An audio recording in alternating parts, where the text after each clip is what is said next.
యెషయా గ్రంథం 58:3. మేము ఉపవాసం ఉండగా నీవెందుకు చూడవు?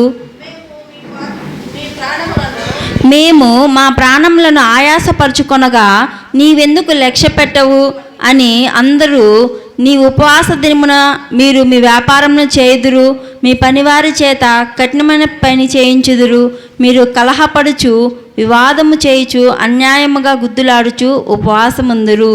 మీ కంఠధ్వని పరమును వినబడినట్లుగా మీరిప్పుడు ఉపవాసం ఉండరు. అట్టి ఉపవాసము నాకు అనుకూలమా? మనుష్యుడు తన ప్రాణమును బాధపరచుకొనవలసిన దినము అట్టిదేనా? దయచేసి మనం జ్ఞాపకం చేసుకున్నాం. మరి మన యొక్క పరిశుద్ధ గ్రంథంలో యెషయా రాసినటువంటి గ్రంథం 58:3 మరి మేము ఉపవాసం ఉండగా మనం ఒక ప్రశ్న వేస్తున్నాం దేవునికి. ఏం ప్రశ్న వేస్తున్నామంటే, మేము ఉపవాసం ఉండగా నీవెందుకు చూడవు? మేము మా ప్రాణములను ఆయాసపరచుకొనగా నీవెందుకు లక్ష్య పెట్టవు అని అందరూ మీ ఉపవాసము దినమున మీరు మీ వ్యాపారం చేయుదురు. ఇక్కడ మనం గమనిస్తూ వస్తున్నట్లయితే దేవునికి మనకు మధ్య జరిగేటటువంటి సంభాషణ ఇక్కడ జ్ఞాపకం చేసుకోవచ్చు. మేము ఉపవాసం ఉండగా మనం ఎవరిని అడుగుతున్నాం? దేవుని మనము అడుగుతున్నాం. ఏమని అడుగుతున్నాం? మేము ఉపవాసం ఉండగా నీవెందుకు చూడవు? మనం ఎవరిని అడుగుతున్నామంటే ఈ మాట దేవుణ్ణి అడుగుతున్నాం. అయితే ఉపవాసం అంటే ఏంటి? మరి గడిచిన రోజుల్లో కూడా మనం సేవకుడి దగ్గర నుంచి ఒక మాట విన్నాం. ఉపవాసము అంటే అంటే ఏంటి, వాసం అంటే ఏంటంటే, అంటే దగ్గర, వాసం అంటే నివాసం. దేవునికి అతి సమీపంగా రావడమే ఈ యొక్క ఉపవాసం యొక్క లక్ష్యం. ఎన్నోసార్లు మనం ప్రార్థన చేసుకుంటాం, కానీ ఉపవాసం ఉన్నప్పుడు దేవునికి మనకు ఎందుకు దగ్గర సంబంధం ఉంటుంది అంటే, మనం మామూలుగా ప్రార్థన చేసినప్పుడు కాసేపు ప్రార్థన చేసుకొని వెళ్ళిపోతాం. అయితే ఉపవాసం ఉన్నప్పుడు మనం ఏం తినము? ఆహారం అనేది తినం కదా.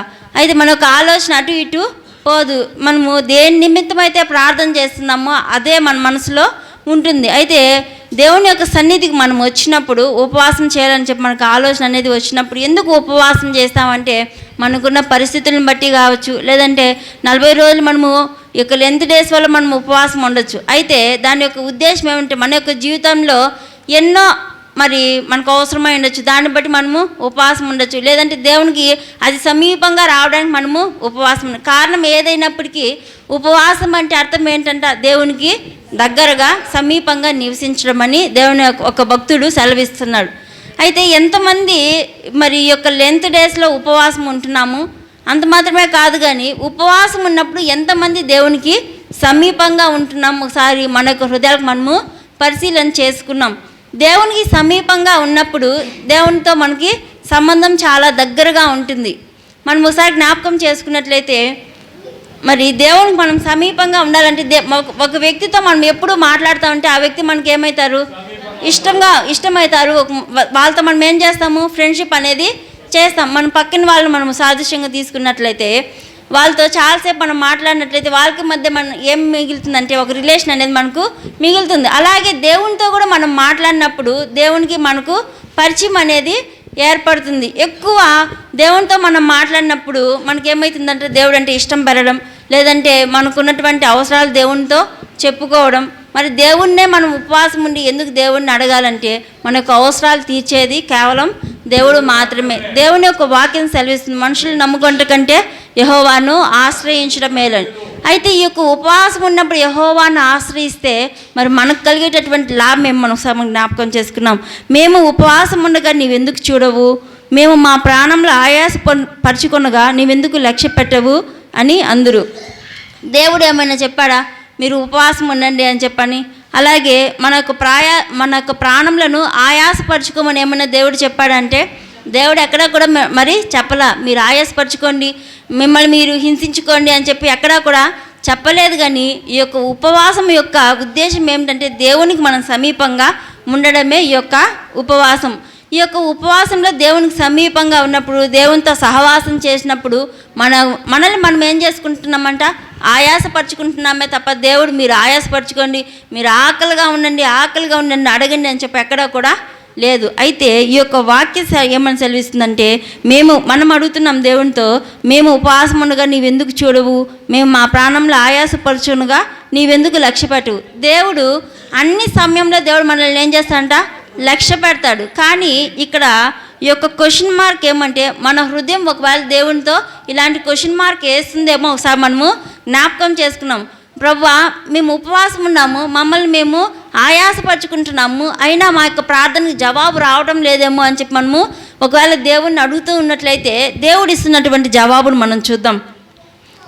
మనం అంటామంట, ఉపవాసం ఉండగా నీవెందుకు చూడవు ప్రభువా అని మనం అంటున్నాము. అలాగే మేము మా ప్రాణంలో ఆయాసపరచుకునగా నీవెందుకు లక్ష్య పెట్టవని చెప్పి మనం అంటున్నాం. అయితే దేవుడు అంటున్నాడు, మీ ఉపవాస దినమున మీ వ్యాపారం చేయుదురు, మీ పనివారి చేత కఠినమైన పని చేయించుదురు, మీరు కలహపడుచు వివాదము చేయుచు అన్యాయముగా గుద్దులాడుచు ఉపవాసం ఉందురు. మనం ఎలాగుంటున్నామంటే ఉపవాసం ఉన్నప్పుడు ఎక్కడ మనం గడపాలంటే దేవుని సన్నిధిలో గడిపితేనే కదా దేవునికి మనం నివాసంగా చేరుతాము. ఇప్పుడు రైల్వే స్టేషన్కి మనం వెళ్ళాలంటే మనం ఇక్కడుండి రైల్వే స్టేషన్కి వెళ్ళి మనం ఇక్కడుండి రైల్వే స్టేషన్ అందుకోగలుగుతామంటే అందుకోలేము. ఎక్కడికి వెళ్ళాలి? రైల్వే స్టేషన్కి వెళ్ళాలంటే ఆ యొక్క ప్లాట్ఫామ్ మీదకి ఆ యొక్క స్టేషన్కి మనము వెళ్ళినప్పుడే ఆ యొక్క రైల్వే స్టేషన్ మనకి ఎలాగుంటుంది? సమీపంగా ఉంటుంది.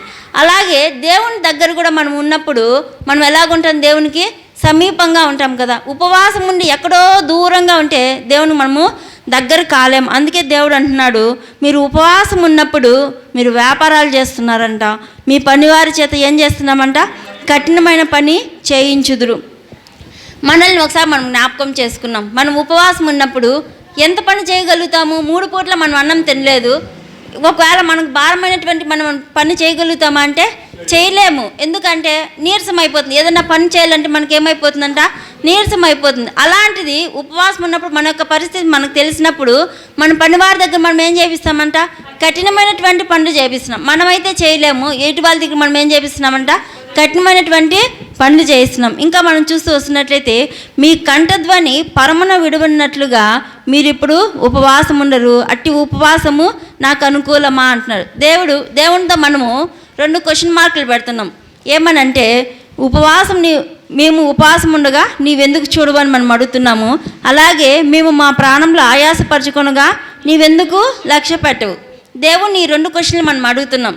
మేము ఉపవాసం ఉన్నప్పుడు నువ్వెందుకు మమ్మల్ని చూడట్లేదు, మేము ఆయాసపరచుకునగా నువ్వెందుకు మమ్మల్ని లక్ష్య పెట్టట్లేదు అని చెప్పి దేవునితో మనం అంటున్నట్లయితే దేవుడు మరికొన్ని విషయాలు మనకు తెలియజేస్తున్నాడు. 6వ వచనంలో మనం చూస్తూ వస్తున్నట్లయితే, దుర్మార్గులు కట్టిన కట్లను విప్పుటయు, కాడిమాను మేకులు తీయుటయు, బంధించబడిన వారిని విడిపించుటయు, ప్రతి కాడిని విరగొట్టుటయు నేను ఏర్పరచుకున్న ఉపవాసం కదా.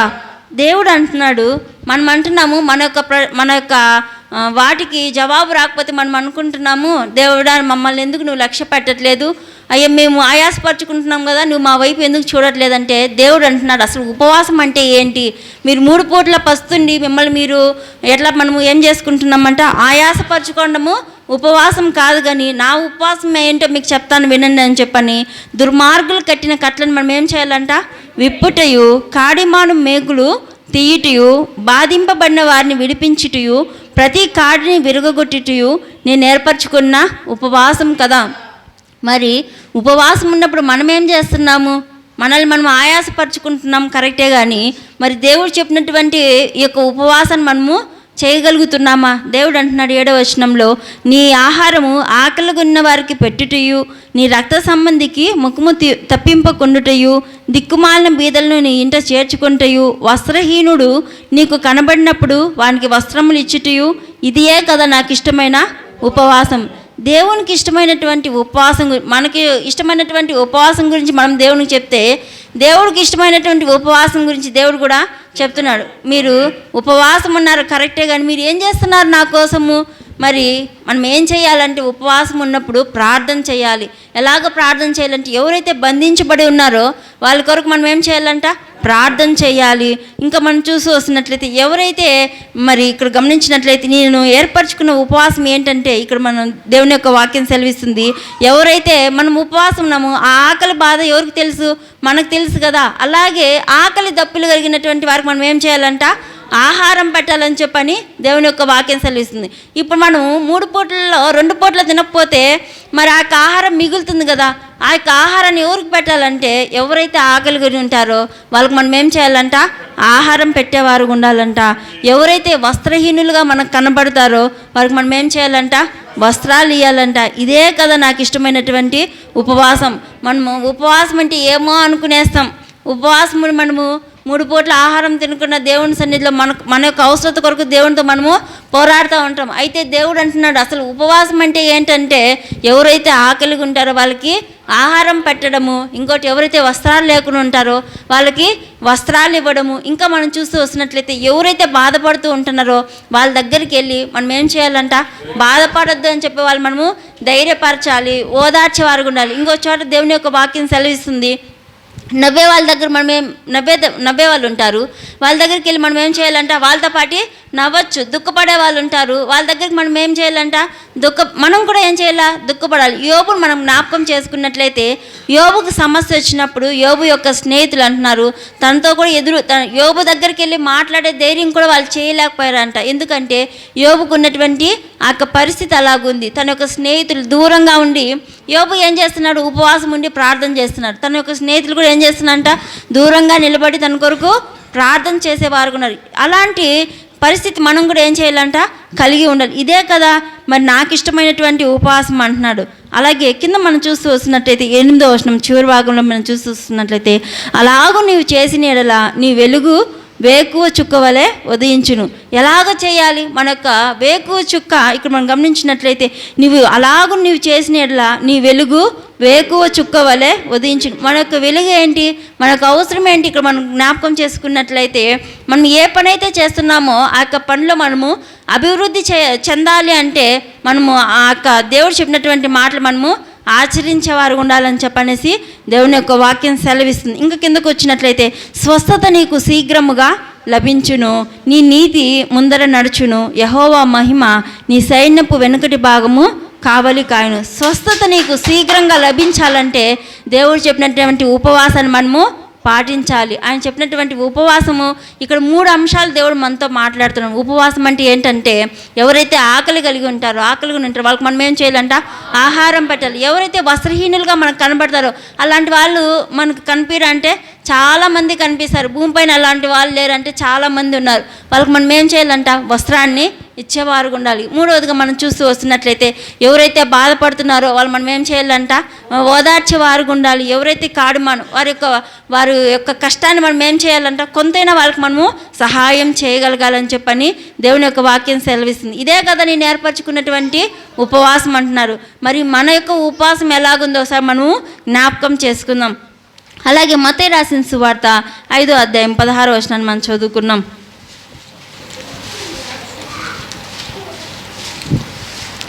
మత్తయి రాసిన సువార్త 5వ అధ్యాయం, దయచేసి క్షమించండి, మత్తయి రాసిన సువార్త 6వ అధ్యాయము 16, 18 వచనాలు ఒకసారి మనం చదువుకున్నాం.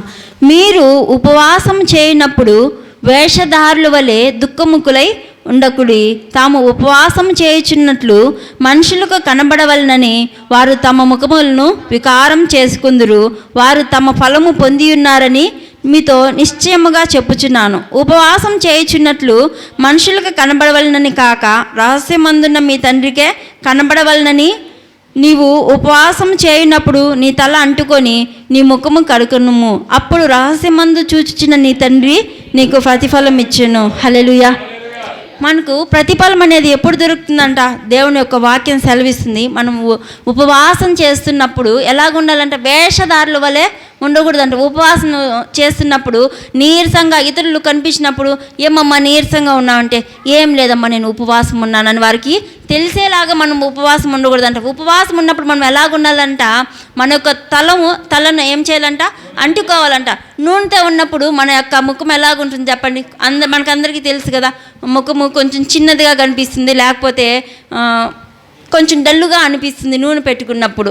అయితే తలస్నానం చేసినప్పుడు మనం ఎలాగుంటాం, చాలా ఫ్రెష్గా ఉంటాము, మన యొక్క మొహంలో కొంత సంతోషం అనేది మనకి కనిపిస్తుంది, ఒక వెలుగులాగా మనము కనిపిస్తాం. అయితే దేవుడు అంటున్నాడు, మీరు ఉపవాసం ఉండినప్పుడు నీ తల అంటుకోవాలి. ఎందుకంటే మనం ఎలా కనిపిస్తాం, అప్పుడు ఫ్రెష్గా కనిపిస్తాం. నలిగిపోయిన ముఖంతోనో లేదంటే అలసిపోయిన ముఖంతో మనము కనిపించము. అయితే దేవుడు అంటున్నాడు, మనం ఉపవాసం ఉండేది నలుగురికి తెలియబడ్డానికి కాదు, కానీ దేవునికి మనకు మధ్య సంబంధం కలిగి ఉండడానికి మనం ఏం చేయాలంట, ఉపవాసం ఉండాలని చెప్పని దేవుని యొక్క వాక్యం సెలవిస్తుంది. అయితే ఉపవాసం ఉంటే నీ యొక్క ఫలాన్ని నీవు పొందుకోవాలంటే దేవుడు అంటున్నాడు. ఇక మనం చూస్తూ వస్తున్నట్లయితే 17వ వచనంలో, ఉపవాసం చేయుచున్నట్లు మనుషులకు కనబడవలనని కాక రహస్యమందున్న నీ తండ్రికి కనబడవలనని నీవు ఉపవాసం చేయనప్పుడు నీ తల అంటుకొని నీ ముఖము కడుక్కొనుము, అప్పుడు రహస్యమందు చూచుచున్న నీ తండ్రి నీకు ప్రతిఫలం ఇచ్చును. ఏం ప్రతిఫలం ఇస్తాడు దేవుడు మనకు? ఇక్కడ మనం చూస్తూ వస్తున్నట్లయితే దేవుడు మనం ఏదైతే ప్రార్థన చేస్తామో, ఉపవాసం ఉండి అనేక అంశాల గురించి మనం ప్రార్థన చేస్తున్నాం కదా, ఇతరుల గురించి మనం ప్రార్థన చేస్తున్నాం, మన కొరకు మనము ప్రార్థన చేస్తున్నాము. అయితే దేవుడు ఏం చేయాలని ప్రార్థన చేస్తున్నామంటే మనకు ప్రతిఫలం ఇవ్వాలని మనం ప్రార్థన చేస్తున్నాం, జవాబు ఇవ్వాలని మనము ప్రార్థన చేస్తున్నాం కదా.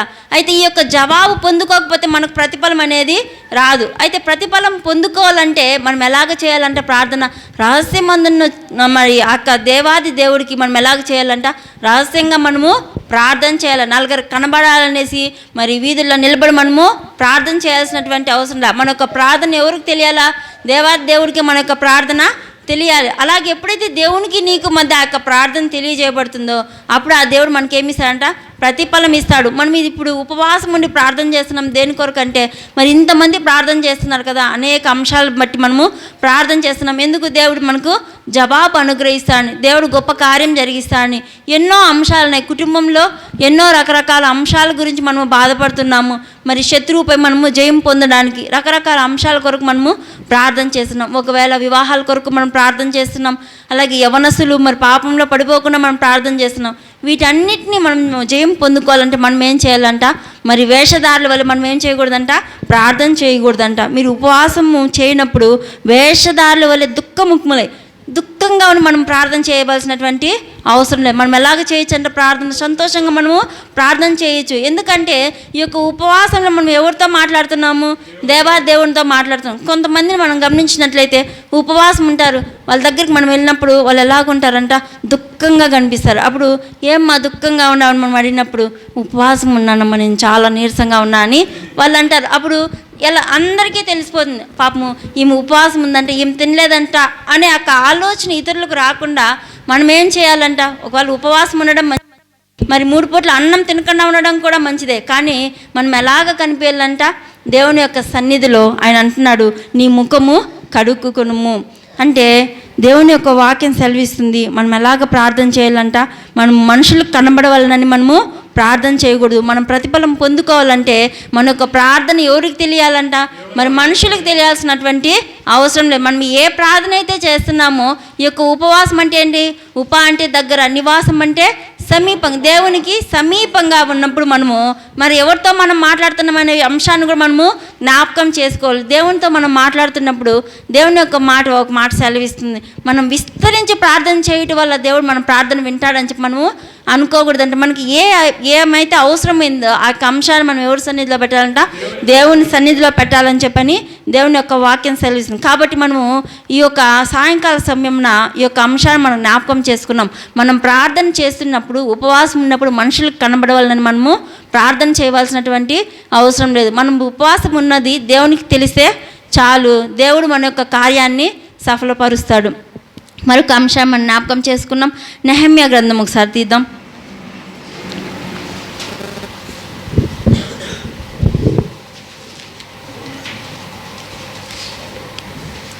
నెహెమ్యా గ్రంథం 1వ అధ్యాయం 4వ వచనాన్ని మనం చదువుకున్నాం. ఈ మాటలు వినినప్పుడు నేను కూర్చుండి ఏడ్చి కొన్ని దినముల దుఃఖంతో ఉపవాసం ఉండి ఆకాశమందలి దేవుని ఎదుట విజ్ఞాపన చేసి తిని. ఇక్కడ ప్రార్థన పరిశుద్ధ గ్రంథంలో రకరకాల ఉపవాసాలు ఉన్నాయి, రకరకాల అంశాల గుండా దేవుడు తెలియజేస్తున్నాడు. మొదటిగా మనం చూస్తూ వస్తున్నట్లయితే ఉపవాసం అంటే ఏంటి అని చెప్పని దేవుడు మాట్లాడుతున్నాడు కదా. మనం ఉపవాసం అంటే మనల్ని మనం నలగొట్టుకోవడం అని చెప్పని అక్కడ మనం చదువుతున్నాం కదా. అప్పుడు దేవుడు ఒక మాట సెలవిస్తున్నాడు. ఏమని సెలవిస్తున్నాడు అంటే, ఉపవాసం అంటే ఏంటి అంటే మరి దేవుడికి ఇష్టమైనటివి ఏంటో దేవుడు అక్కడ తెలియజేస్తున్నాడు యెషయా గ్రంథంలో. అలాగే మత్తయి రాసిన సువార్తకు వచ్చేసరికి అక్కడ అసలు ఉపవాసం అంటే ఏంటి, ఉపవాసం ఉన్నప్పుడు మీరు ఎలాగుండాలి దేవుడు అక్కడ మనకు నేర్పిస్తున్నాడు. అలాగే నెహెమ్యా రాసినటువంటి గ్రంథంలో మరి 1వ అధ్యాయం 4వ వచనంలో ఈ మాటలు వినినప్పుడు నేను కూర్చుండి ఏడ్చి కొన్ని దినముల దుఃఖముతో ఉపవాసం ఉండి ఆకాశమందలి దేవుని ఎదుట విజ్ఞాపన చేసి తిని. ఉపవాసం అనేది రకరకాల అంశాలు మనకు పరిశుద్ధ గ్రంథంలో కనిపిస్తున్నాయి. అసలు నెహమ్యా ఏం విన్నాడు, అసలు ఉపవాసం ఉండాల్సినటువంటి పరిస్థితి ఎందుకు వచ్చింది, మరి ఆయన ఎందుకు దుఃఖంతో ప్రార్థన చేసినాడంటే ఇక్కడ మనం గమనించినట్లయితే నెహమ్యా యొక్క గ్రంథంలో 3వ వచనంలో మనం చూస్తున్నట్లయితే, వారు చెరపట్టబడిన వారిలో శేషించిన వారు ఈ దేశంలో బహుగా శ్రమను నిందను పొందుచున్నారు, మరియు యెరూషలేము యొక్క ప్రాకారం పడద్రోయబడినది, దాని గుమ్మములు అగ్నిచేత కాల్చబడినవని నాతో చెప్పిరి. ఈ యొక్క మాటలు విన్నప్పుడు నెహమ్యా ఏం చేస్తున్నాడంట, కొన్ని దినములు ఉపవాసం ఉండి ఆయన దుఃఖంతో దేవుని సన్నిధిలో కనబడుతున్నట్లుగా మనం చూస్తున్నాం. అయితే ఉపవాసం రకరకాలుగా ఉంది కదా. కుటుంబంలో మన యొక్క కుటుంబంలో పరిస్థితులు బాగలేనప్పుడు మనం ఏం చేస్తామంట, ఉపవాసం ఉండి దేవుని సన్నిధిలో విజ్ఞాపన చేస్తాము. అలాగే నెహమ్యా ఇక్కడ ఏం చేస్తున్నాడంట, యెరూషలేము యొక్క ప్రాకారములు పడద్రోయబడినవని చెప్పి ఆయన తెలుసుకున్నప్పుడు ఆయన ఏం చేస్తున్నాడంట, ఉపవాసం ఉండి ప్రార్థన చేస్తున్నాడు. అలాగే ఆది కాండంలో ఒక అంశాన్ని మనం జ్ఞాపకం చేసుకున్నాం. అబ్రహాము మనం జ్ఞాపకం చేసుకున్నట్లయితే దేవునితో మాట్లాడుతున్నాడు. ఆ యొక్క సంభాషణ ఏమంటే, సొదొమ గొమొర్రా పట్టణాలు దేవుడు నాశనం చేయాలనుకున్నప్పుడు అబ్రహాము మరి దేవునితో మాట్లాడుతున్నాడు, ప్రభా ఒకవేళ సొదొమ గొమొర్రా పట్టణంలో 50 మంది ఉన్న ఎడ్ల ప్రభా ఆ పట్టణాన్ని కాపాడుతావా? ఏం చేస్తున్నాడు, దేవునితో విజ్ఞాపన చేస్తున్నాడు. ఎందుకు విజ్ఞాపన చేస్తున్నాడు, మరి సొదొమ గొమొర్రా పట్టణం గురించి మరి అబ్రహాముకు ఏమి ఇబ్బంది అయిందంటే, మరి సొదొమ గొమొర్రా పట్టణంలో ఎవరున్నారు, తన యొక్క రక్త సంబంధి ఉన్నాడు. ఇక్కడ యెషయా గ్రంథంలో 58వ అధ్యాయంలో 3వ వచనంలో మనం చూసి వస్తున్నట్లయితే, దేవునికి ఏంటి ఇష్టమైనటువంటి ఉపవాసం అంటే, నీ యొక్క రక్త సంబంధులకు నువ్వేం చేయకూడదు, నీ యొక్క ముఖము త్రిప్పుకొనకూడదు. అయితే సమస్య ఇక్కడ అబ్రహాము యొక్క జీవితంలో మనం గమనిస్తూ వస్తున్నట్లయితే, తన రక్త సంబంధిగా అక్కడ ఏం చేయబడుతున్నాడు, మరి ఇబ్బంది పడేటటువంటి పరిస్థితి. సొదొమ గొమొర్రా పట్టణాలు దేవుడు నాశనం చేయబడుతున్నాడు. అయితే ఆ యొక్క విషయం ఎవరికి తెలిసిందంట, అబ్రహాముకు తెలిసినప్పుడు, నాకేం లే, నిన్నున్న స్థలంలో కాదు కదా దేవుడు ఆ పట్టణాన్ని నాశనం చేస్తున్నాడని చెప్పని అనుకోలే. అక్కడ కూడా మరి అబ్రహామును మనం చూస్తూ వస్తున్నట్లయితే తన యొక్క రక్త సంబంధికి కష్టం వచ్చినప్పుడు ఈయన ఏం చేస్తున్నాడంట, విజ్ఞాపన చేస్తున్నట్లుగా మనము చూస్తున్నాం. 50 మంది ఉంటే ప్రభా నీతిమంతులు ఆ యొక్క సొదొమ గొమొర్రాలో 50 మంది ఉంటే నువ్వు కాపాడుతావా అంటున్నాడు. మరి దేవుడు అంటున్నాడు నేను కాపాడుతా అంటున్నాడు. అలాగే మరొక మాట అంటున్నాడు దేవుడితో, ప్రభా ఒకవేళ 45 మంది ఉంటే ఆ యొక్క పట్టణాన్ని నువ్వు కాపాడుతావా ప్రభా అంటే కాపాడుతా అంటున్నాడు దేవుడు. మళ్ళా ప్రభా ఇంకొక మారి నీతో మాట్లాడాలని ఇష్టపడుతున్నాను ప్రభా, ఒకవేళ అక్కడ ఒక 10 మంది ఉంటే ప్రభా ఆ యొక్క పట్టణాన్ని కాపాడుతావంటే దేవుడు ఆ 10 మంది ఉన్నా కూడా నేను కాపాడుతా అంటాడు. ప్రభా ఇంకొకసారి మాత్రమే నీతో మాట్లాడాలని చెప్పి నేను అనుకుంటున్నా ప్రభా, ఆ యొక్క పట్టణంలో ఒక 5 ఉంటే కాపాడుతావా ప్రభా. ఎందుకు విజ్ఞాపన చేస్తున్నా అంటే, ఆ యొక్క పట్టణము ఎవరున్నా అంటే తన యొక్క రక్త సంబంధి. మరి మన యొక్క జీవితంలో మన యొక్క రక్త సంబంధికులు ఒకవేళ ఇబ్బందుల్లో ఉంటే మనం దేవునితో విజ్ఞాపన చేస్తున్నామా, మనం ఉపవాసం ఉంటున్నామా, ఒకసారి మనము జ్ఞాపకం చేసుకున్నాం. దేవుడు యొక్క ఉపవాసం గురించి రకరకాల అంశాలు దేవుడు మనతో మాట్లాడుతాడు. ఈ మాటలు వినినప్పుడు మరి ఆ యొక్క పట్టణపు ప్రాకారంలో పడద్రోయబడినాయని చెప్పని నెహమ్యాకు తెలిసినప్పుడు ఆయన ఏం చేస్తున్నాడంట, ఉపవాసం ఉండి దుఃఖంతో దేవునికి విజ్ఞాపన చేస్తున్నాడు. ఏమని విజ్ఞాపన చేస్తున్నాడు, ఆకాశమందలి దేవుని ఎదుట విజ్ఞాపన చేసి తిని, ఎట్లనగా ఆకాశమందున్న దేవా యెహోవా, భయంకరుడు అయిన గొప్ప దేవా, నిన్ను ప్రేమించి నీ ఆజ్ఞలను అనుసరించి నడుచుకుని వారిని కటాక్షించి వారితో నిబంధన స్థిరపరచువాడా. ఆయన ఎలాగ పొగుడుతున్నాడో ఇక్కడ మనము చూడొచ్చు. ఎట్లనగా మరి ఆకాశమందున్న మరి భూమిపైన కానీ మరి ఎవరైనా అంత గొప్ప దేవుడు ఎవరైనా ఉన్నారంటే మరి యెహోవా తప్ప ఎవరు కూడా లేరు. అందుకే నెహమ్యా మరి అంటున్నాడు, భయంకరుడు అయిన గొప్ప దేవా. మరి భయంకరుడు అని ఎప్పుడు అంటాము, మనం ఏ సందర్భాల్లో భయపడతామంటే, ఒకవేళ మనకు ఎలాగ చెప్పాలంటే, ఒక దెయ్యాన్ని చూస్తే మనం ఏం చేస్తాము, భయపడతాం. అలాగే మనకు పాముని చూస్తే మనం ఏం చేస్తాము, భయపడతాం. భూమిపై నుండే వాటిని చూసి మనం భయపడుతున్నాం కదా. కానీ ఆ యొక్క భయంకరమైన దేవాన్ని ఎందుకు వాడవలసి వచ్చిందంటే, మరి ఆయన సృష్టికర్త అయి ఉన్నాడు. అంత మాత్రమే కాదు కానీ నోటి మాట ద్వారా ఆయన ఏం చేశాడంట, సృష్టిని చేసినట్లుగా మనం చూస్తున్నాం. మరి ఆయన 2వ రాకల్లో వచ్చేటప్పుడు ఎలాగొస్తున్నాడంట, మరి సాత్వికంతో ఆయన మొదటిసారిగా భూమిపైకి వచ్చాడు. కానీ రెండోసారి ఆయన వచ్చేటప్పుడు ఎలాగొస్తాడంట, యూదా గోత్రపు సింహం వల్ల ఆయన రాబోతున్నాడు. అందుకే ఇక్కడ మనం గమనిస్తూ వస్తున్నట్లయితే, భయంకరుడైన గొప్ప దేవ, నిన్ను ప్రేమించి నీ ఆజ్ఞలను అనుసరించి నడుచుకుని వారిని ఏం చేస్తాడంటే ఆయన కటాక్షిస్తాడు. ఇక్కడ మనం గమనించినట్లయితే ఆయన యొక్క ఆజ్ఞలను ప్రేమించి మరి ఆయన ఏదైతే చెప్తాడో దాన్ని అనుసరించి నడుచుకునే వారిని ఆయన ఏం చేస్తాడంట, కటాక్షించి వారితో నిబంధన స్థిరపరుస్తాడు. అయితే అది నన్ను మనం చూస్తూ వస్తున్నట్లయితే అబ్రహాంతో దేవుడు అంటున్నాడు నిబంధన స్థిరపరుస్తున్నాడు. ఒకవేళ ఆ పట్టణంలో ఒక్కరున్నా నేను కాపాడుతున్నాను. అయితే అక్కడ ఎవరు లేరంటే ఒక్కరు కూడా లేరు, నీతిమంతులు లేరు, ఒక్కరు కూడా లేరు. అయితే దేవుని దృష్టికి సొదొమ గొమొర్రా పట్టణం ఎలా కనిపించలేదంట, ఒక్కరు కూడా కనిపించలేదు. అయితే మనం ఎలాగున్నామో ఒకసారి మనము జ్ఞాపకం చేసుకున్నాం. విజ్ఞాపన చేసేవారుగా మనము ఉన్నామా లేదా ఒకసారి మనము జ్ఞాపకం చేసుకున్నాం. ఉపవాసం ఉన్నప్పుడు మనం ఏం చేయాలంటే మరి విజ్ఞాపన చేయాలి. ఏ ఏ అంశాల కొరకు మనము విజ్ఞాపన చేయాలంటే ఎవరైతే బంధించబడి ఉన్నారో వారి కొరకు మనము ప్రార్థన చేయాలి. ఎవరైతే బలహీనతల్లో ఉంటున్నారో వారి కొరకు మనము ప్రార్థన చేయాలి. ఏ బలహీనత అంటే చాలా రకాల బలహీనతలు ఉన్నాయి. ఇక్కడికి వచ్చినటువంటి వాళ్ళు ఒకవేళ నీ బలహీనత ఏంటంటే రకరకాలుగా చెప్పవచ్చు. ఏంటంటే నేను ప్రార్థన చేయలేకపోతున్నాను అని చెప్పి చెప్పవచ్చు. లేదంటే ఉదయాన్నే వేకుజామున నేను లేయలేకపోతున్నానని చెప్పవచ్చు. మరి ఇది బలహీనత అంటే ఇది బలహీనతనే. మరి తాగుడు ఒక బలహీనత, దొంగతనం ఒక బలహీనత, భూమిపైన వ్యభిచారం అనేది రకరకాల బలహీనతలు ఉన్నాయి. వీటన్నిటి కొరకు మనం ఏం చేయాలంటే విజ్ఞాపన అనేది చేయాలి. ఉపవాసం ఉన్నప్పుడు మనం ఎప్పుడైతే దేవునితో మాట్లాడతామో దేవుని యొక్క వాక్యం సెలవిస్తుంది, మీరు భూమిపైన ఏదైతే బంధిస్తారో నేను దాన్ని పరలోకంలో బంధిస్తా అని చెప్పి అంటున్నాడు. అలాగే మీరు దేన్నైతే విప్పుతారో నేను పరలోకంలో దాన్ని విప్పుతా అంటున్నాను. మనము ఏం చేయాలంటే మన యొక్క ప్రార్థనా అంశాన్ని ఎత్తిబట్టి ప్రభువా మా యొక్క పట్టణాన్ని కాపాడు ప్రభువా అంటే ఆయన పరలోకంలో ఆమేన్ అంటాడు. ఆ యొక్క పట్టణాన్ని ఏం చేస్తాడంట, కాపాడుతాడు. ఇది దేవుడు ఇచ్చినటువంటి వాక్యం, ఇది కల్పన కథ కాదు. దేవుడు మరి ఈ యొక్క వాక్యం ఏదైతే చెప్తాందో ఆ యొక్క మాటను మనం ఇక్కడ వ్యక్తపరచుకుంటున్నాం. దేవుని యొక్క వాక్యం సెలవిస్తుంది. మనం ఉపవాసం ఉన్నప్పుడు మనం ఏం చేయాలంట, ప్రార్థన చేయాలి. ఎలాగ ప్రార్థన చేయకూడదు అంటే వేషధారుల వల్ల మనము ప్రార్థన చేయకూడదు. అబ్రహాము ఎవరితో విజ్ఞాపన చేస్తున్నాడు, దేవాది దేవునితో విజ్ఞాపన చేస్తున్నాడు. నెహమ్యా ఎవరితో విజ్ఞాపన చేస్తున్నాడు, దేవునితో విజ్ఞాపన. ఉపవాసం ఉన్నాడు కదా, ఆయన ఎవరి దగ్గర ఉన్నాడంటే నెహమ్యా ఒక రాజు దగ్గర ఉన్నాడు. ఆయన ఎవరంటే ఒక పానాదాయకుడు. అమ్మో నేను రాజు దగ్గర ఉన్నాను కదా, రాజు ఒక మాట సెలవిస్తే ఏ కార్యం జరుగుతుంది కదా అని చెప్పని నెహమ్యా అనుకోలే. ఇందాక మనం అనుకున్నట్లుగా మనుషులను నమ్ముటి కంటే యెహోవాని ఆశ్రయించటం మేలని చెప్పని దేవుని యొక్క వాక్యం సెలవిస్తుంది. మనం ఉపవాసం ఉన్నప్పుడు ఎవరిని ఆశ్రయించాలంట, దేవుణ్ణి ఆశ్రయించాలని చెప్పని దేవుని యొక్క వాక్యం సెలవిస్తుంది. అలాగే మరొక అంశాన్ని మనం జ్ఞాపకం చేసుకున్నాం. మత్తయి రాసిన సువార్త 9వ అధ్యాయం 14వ వచనం మనం చదువుకున్నాం. మత్తయి రాసిన సువార్త 9వ అధ్యాయం 14వ వచనాన్ని. అప్పుడు యోహాను శిష్యులు ఆయన యొద్దకు వచ్చి పరిసయ్యులను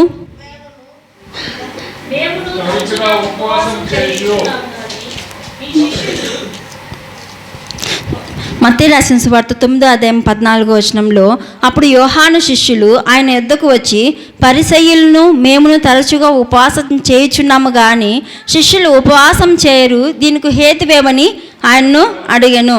ఇక్కడ మనం గమనిస్తూ వస్తున్నట్లయితే దేవుణ్ణి ఒక ప్రశ్న వేస్తున్నారు. వీళ్ళు ఎవరంట, మరి యోహాను యొక్క శిష్యులు. అప్పుడు యోహాను శిష్యులు ఆయన యొద్దకు వచ్చి ఏమంటున్నారంట, పరిసయ్యులు మేము తరచుగా ఉపవాసం చేయుచున్నాము, నీ శిష్యులు ఎందుకు ఉపవాసం చేయట్లేదు? ఇక్కడ మనం గమనిస్తూ వస్తున్నట్లయితే రకరకాల ఉపవాసాలు మనము చూస్తూ వస్తున్నాం. మోటుగా యెషయా రాసినటువంటి గ్రంథంలో అక్కడ ఒక ఉపవాసం గురించి దేవుడు తెలియజేస్తున్నాడు. ఏంటి ఆ యొక్క ఉపవాసం ఏంటంటే మరి దేవునికి ఇష్టమైనటువంటి ఉపవాసం ఏంటని మనకు తెలియజేస్తున్నాడు. మత్తయి రాసిన సువార్తలో మీరు ఉపవాసం ఉన్నప్పుడు ఎలాగ ప్రార్థన చేయాలి అని చెప్పని దేవుడు తెలియజేస్తున్నాడు. నెహమ్యా రాసినటువంటి గ్రంథంలో 1వ అధ్యాయం 4వ వచనంలో మనం చూస్తూ వస్తున్నట్లయితే అసలు ఉపవాసం ఉంటే ఏం చేయాలా, విజ్ఞాపన చేయాలి. ఎవరికి విజ్ఞాపన చేయాలంటే దేవునికి విజ్ఞాపన చేయాలి. భయంకరుడు అయినటువంటి దేవా, మరి అంత భయంకరమైనటువంటి దేవునికి మనం విజ్ఞాపన చేస్తే దేవుడు కార్యం చేయడం అంటే మరి అలాగ సంబోధిస్తున్నాడు దేవునితో నెహమ్యా.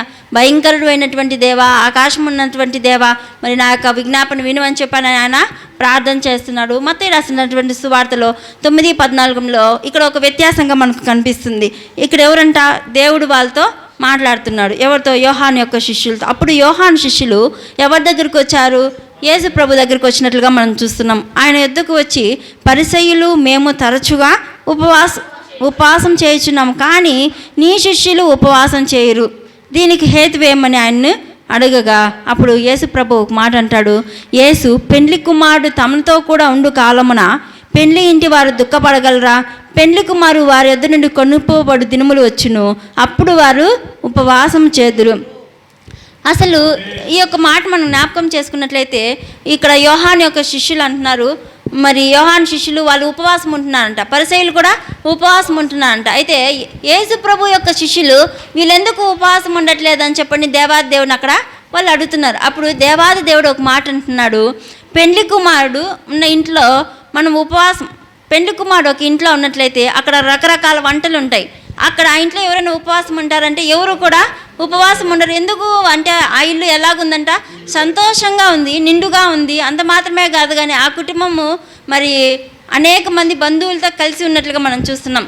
అయితే ఆ రోజుల్లో ఉపవాసం ఉండాల్సినటువంటి అవసరం లేదు. ఎందుకంటే పెండ్లి కుమారుడు వాళ్ళు ఉన్నప్పుడు పెండ్లి కుమారుడికి ఎలాంటి భోజనం పెడతారు, శ్రేష్టమైనటువంటి భోజనం పెడతారు. ఆ శ్రేష్టమైనటువంటి భోజనమే తనతో కూడా ఉన్నటువంటి వాళ్ళు తింటారు. పెండ్లి కుమారుడికి మాత్రమే సపరేట్గా, అక్కడున్న వాళ్ళకి సపరేట్గా ఏం చేయరు. ఏ భోజనాలు అయితే వండుతారో ఆ యొక్క భోజనాలు ఆ ఇంట్లో ఉంటాయి. కాబట్టి శిష్యుల గురించి వాళ్ళు చెప్తున్నారు, శిష్యులు కూడా తింటున్నారు. అయితే పెండ్లి కుమారుడు కొనిపోబడి దినాలు వచ్చును, అప్పుడు వాళ్ళు ఏం చేస్తారంట, ఉపవాసం చేస్తారని చెప్పని దేవుని యొక్క వాక్యం సెలవిస్తుంది. ఇక్కడ మనం గమనించినట్లయితే ఎప్పుడు మనం ఉపవాసం చేయాలంటే దేవుడు మన మధ్యలో ఉన్నప్పుడు మనం ఏం చేయాలంట, ఉపవాసము చేయాలి.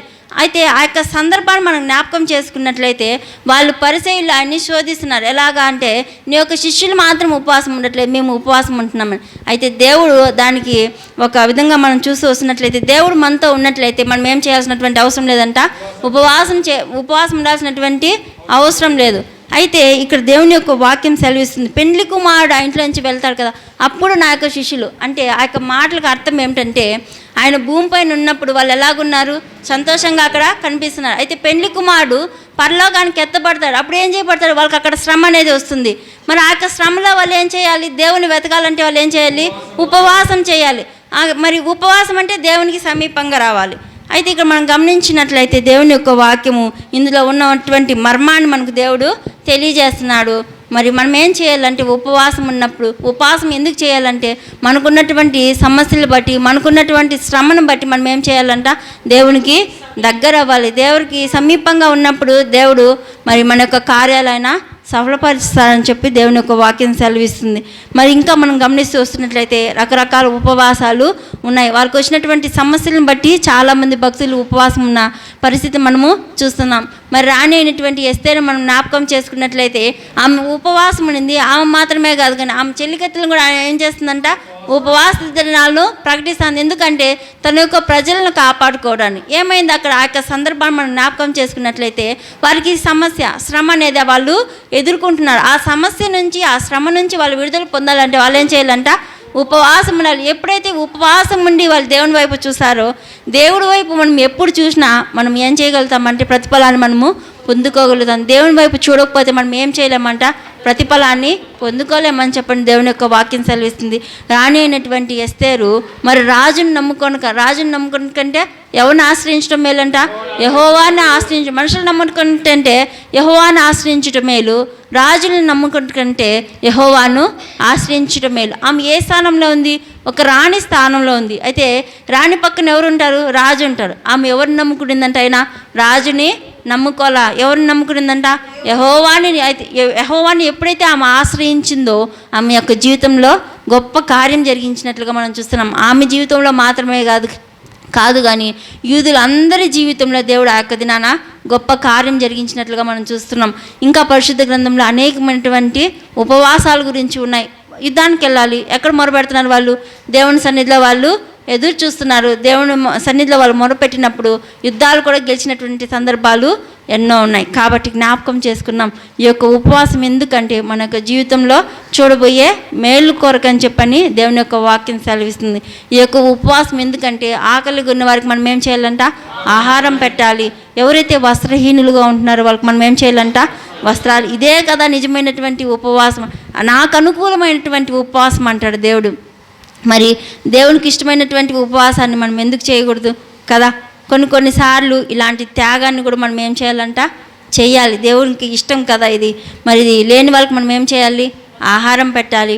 ఇంకోటి వస్త్రాలు ఇవ్వాలి. ఎవరైతే బంధించబడి ఉన్నారో వాళ్ళ కొరకు మనం ఏం చేయాలంట, విజ్ఞాపన చేయాలి. మనం ప్రార్థన చేస్తే దేవుడు వాళ్ళని విడిపిస్తాడంటే ఖచ్చితంగా విడిపిస్తాడు. పౌలు శీలు ఖైదీలో ఉన్నప్పుడు వాళ్ళు ఏం చేశారంట, ప్రార్థన చేశారు. ప్రార్థన చేయగానే వారి యొక్క కట్లు ఏం చేయబడ్డాయంట? తెంపబడ్డాయి. ఎవరైతే బలహీనతల్లో ఉంటున్నారో, ఎవరైతే బంధించబడినటువంటి స్థితిలో ఉంటున్నారో వారి కట్లు విడిపింపబడాలంటే మనం ఏం చేయాలి?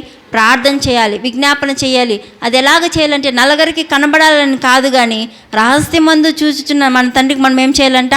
విజ్ఞాపన చేయాలి. అప్పుడు మీరు మీ ఫలాన్ని పొందుకుంటారని చెప్పని దేవుని యొక్క వాక్యం సెలవిస్తుంది. కాబట్టి కొద్ది మాటలు మనము జ్ఞాపకం చేసుకున్నాము. ఈ కొద్ది మాటలు దేవుడి వెనుకలో దేవుడు దీవించి ఆశీర్వదించును గాక. ఆమేన్. ప్రార్థన చేసుకుందాం. రేపటి దినం పరిశుద్ధ దినం జరిపేటటువంటి ఆ యొక్క కార్యక్రమం దేవుడు మనకు తోడుగుండున్నట్లుగా ప్రార్థన చేసుకున్నాం. స్తోత్రం నైనా ప్రభా యేసయ్య పరిశుద్ధ, మీకే వేలాది వందనాలు స్తుతులు. స్తోత్రం నైనా ప్రభా తండ్రి యేసయ్య.